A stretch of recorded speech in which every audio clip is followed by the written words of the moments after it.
इस रंग बदलती दुनिया में इंसान के शंकर जयकिशन का जो सफ़र रहा रफ़ी साहब के साथ, ये बड़ा ही तवील रहा, बड़ा ही रंगीन रहा। और इस दौरान शंकर जयकिशन ने एक से एक नग़्मे वो हमें दिए। तुमने किसी की जान को जाते हुए देखा है। आज मैं एक ऐसे ही नग़्मे की बात करने जा रहा हूँ। आप लोगों को याद है, एक फिल्म आई थी राजकुमार। जाने वाले जरा होशियार, यहाँ के हम हैं राजकुमार। राजकुमार एक बड़ी ही खूबसूरत फिल्म थी और उसमें बड़े ही खूबसूरत नगमे थे। आज राजकुमार के ही एक नगमे का मैं आपसे जिक्र करने वाला हूँ।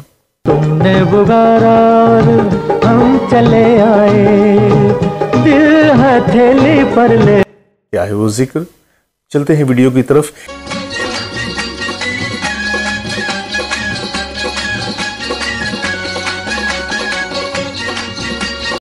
सभी देखने वाले दोस्तों की खिदमत में मैं जावेद नसीम अपना आदाब, सलाम, नमस्कार और सत श्री अकाल पेश करता हूं। दोस्तों, आज हम बातें करेंगे 1964 में आने वाली फिल्म राजकुमार की। राजकुमार उस दौर की, आप यूँ कह लीजिए कि एक बड़े बजट की फिल्म थी जिसमें इंडस्ट्री के बहुत ही बड़े बड़े नाम शामिल थे।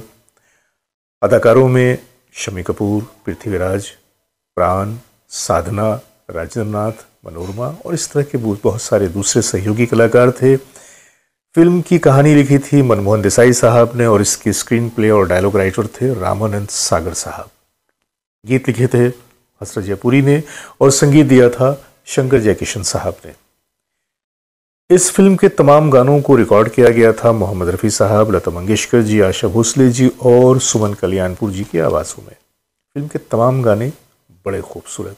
आइए पहले मैं आपको राजकुमार के उन तमाम गीतों की थोड़ी थोड़ी झलक दिखा रहा हूँ, फिर उसके बाद चलते हैं उस गीत की तरफ जिसका मैं आज आपसे खास तौर से तस्करा करने वाला हूँ। आगे पीछे हमारी सरकार, यहाँ के हम हैं राजकुमार। वो देखो मुझसे रूठ कर मेरी जान जा रही है, जान है थैली पर ले आए रे।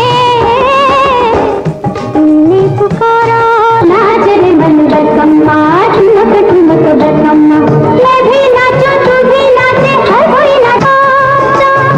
आई वहाँ दिल है बेकरार में, दिलरुबा दिल पे तू ये सितम कि निकला न करो तुम सज धज कर, ईमान की हथेली पर ले आए रे।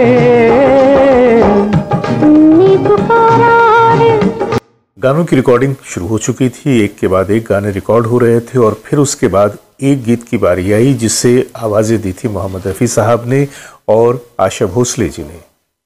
हमेशा की तरह स्टूडियो में उस दिन शम्मी कपूर साहब मौजूद थे, क्योंकि शम्मी कपूर साहब की एक आदत थी कि वो अपने फिल्मों के गानों पे बहुत ज़्यादा ही फोकस करते थे और हमेशा रिकॉर्डिंग के वक्त वो स्टूडियो में मौजूद होते थे ताकि रफ़ी साहब शम्मी कपूर साहब के अंदाज को बिल्कुल उनकी तरह से जैसा वो चाहते हैं अपनी गायकी में उतार लें। उस दिन भी ऐसा ही हुआ। गाने के बोल थे, दिलरुबा दिल पे तू ये सितम किए जा, हम भी तो आग में जलते रहे, प्यार के शोलों पे चल। ये गीत एक जंगली तर्ज का गाना था, कबायली गाना था कि रात के वक्त में जंगली लोग, वो कबायली लोग मारे खुशी के वो सेलिब्रेट कर रहे हैं और वहाँ पे साधना एक कबायली लिबास में डांस कर रही हैं। गाने के बोल हैं, दिलरुबा दिल पे तू ये सितम किए जा, किए जा। और फिर रफ़ी साहब की उसमें एंट्री होती है, हम भी तो आग में जलते रहे, प्यार के शोलों पे चलते रहे, हम भी तो आग में जलते रहे। तो इस तरह से ये गाना बड़ा ही खूबसूरत कंपोज किया था शंकर जयकिशन जी ने और इसमें जो साज़ों का भी इस्तेमाल किया गया था वो उन्होंने बहुत ही डिफरेंट किया था। मैं आपको बता चुका हूँ कि शंकर जयकिशन साहब हमेशा अपने संगीत में तरह तरह के प्रयोग करते थे और इस बार उन्होंने वैसा ही किया। इस गाने को गाते हुए जब रफ़ी साहब बिल्कुल आखिरी लाइन पे आए तो उन्होंने कुछ ऐसा कर डाला कि सारे के सारे लोग न सिर्फ एक अचंभित हो गए बल्कि थोड़े से सत्ते में आ गए, करे ये क्या हुआ ये कि रिकॉर्डिंग करते करते जब रफ़ी साहब बिल्कुल आखिरी लाइन पे आए तो उन्होंने अपनी आवाज़ को कुछ ऐसा तब्दील कर दिया कि लगा ही नहीं कि ये रफ़ी साहब की आवाज़ है। हम भी तो आग में जलते रहे प्यार के शोलों पे। मीनू कतरक साहब जो कि रिकॉर्डिस्ट थे, उन्होंने अचानक नज़रें उठा के शंकर जयकिशन जी की तरफ देखा। जयकिशन जी ने इशारे से कहा कि कंटिन्यू कीजिए, रिकॉर्डिंग को आगे चलने दीजिए। लिहाजा पूरे गाने की रिकॉर्डिंग कर ली गई। एक लम्हे के लिए माइक्रोफोन पे आशा जी भी ठिठकी, लेकिन उनका पोर्शन ख़त्म हो चुका था। गाने की रिकॉर्डिंग ख़त्म होने के बाद गाना ओके हो गया।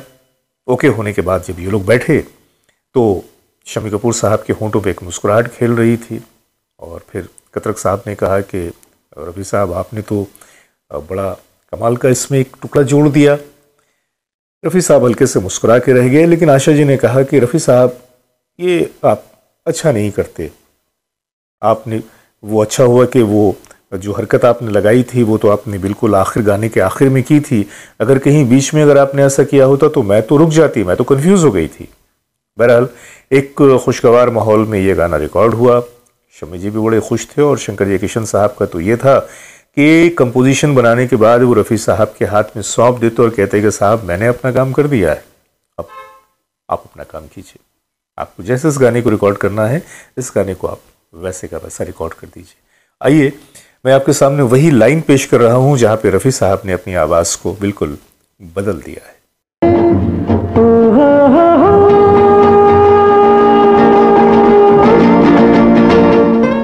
ये जो वाक़या है इसको सेबेस्टियन डिसूजा साहब ने जिक्र किया था एक मौके पे, जिसका मैंने आज आपके सामने जिक्र किया। और इस तरह से राजकुमार का ये गीत बड़ा ही खूबसूरत। और एक बार फिर से मैं आप लोगों से यही कहूँगा कि तमाम गीतों को यूट्यूब पे जाकर आप सुनें। यूट्यूब पे आपके सारे के सारे गीत मौजूद हैं। हम भी तो आग में जलते रहे प्यार के शोलों पे। तो सुना आपने, रफ़ी साहब ने कितनी खूबसूरती के साथ अपनी आवाज़ को बिल्कुल बदल कर इस गीत को एक नया रुख दे दिया। आशा भोसले जी कहती है ना कि रफ़ी साहब गीतों को इम्प्रोवाइज नहीं करते थे, और ये गीत भी एक सबूत है कि रफ़ी साहब किस हद तक जाकर गीतों को इम्प्रोवाइज किया करते थे। बहरहाल ये थी वो आज की कहानी, और उम्मीद करता हूँ कि आज की ये कहानी भी आप लोगों को पसंद आई होगी। राजकुमार के तमाम गीत जो कि बहुत ही खूबसूरत हैं यूट्यूब पर मौजूद हैं।